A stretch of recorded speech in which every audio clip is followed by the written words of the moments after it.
దేవుడి మాటలు అంటున్నాడు, యూదా ఎఫ్రాతా, యూదా ఎఫ్రాతా, యూదా వారి కుటుంబంలో నీవు స్వల్పమైన గ్రామం అయినను నా కొరకు అంటే దేవుని కొరకు ఒక జనాంగం కావాలి, ఒక జనాంగం కావాలి దేవుని కోసము, ఒక ప్రాపర్టీ కావాలి దేవుని కోసము, ఒక ప్రవక్త కావాలి దేవుని కోసము, ఒక నాయకుడు కావాలి దేవుని కోసము, ఒక రక్షకుడు కావాలి దేవుని కోసము.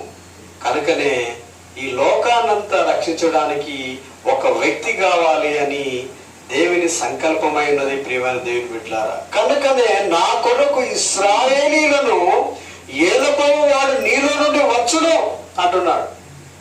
కాబట్టి ఈ యొక్క ఇశ్రాయేలు సంతతి నుండే వస్తున్నాడు యేసుక్రీస్తు ప్రభువు. అందుకనే మనకు అనేకమైన వాక్య భాగాలు యెషయా గ్రంథములో తెలియజేస్తున్నాడు. అవి చాలా అలంకార రీతిగా రాయబడ్డాయండి. యెషయి మొద్దు నుండి చిగురు పుట్టును.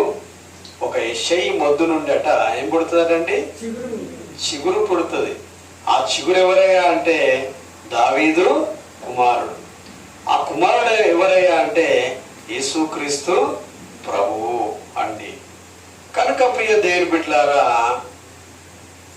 నీలో నుండి వచ్చును పురాతన కాలము మొదలుకొని శాశ్వత కాలము ఆయన ప్రత్యక్షమవుచుండెను.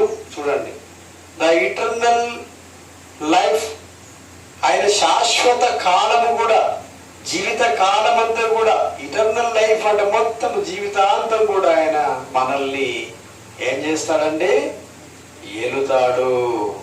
One who is to be ruler in the Israel whose coming forth is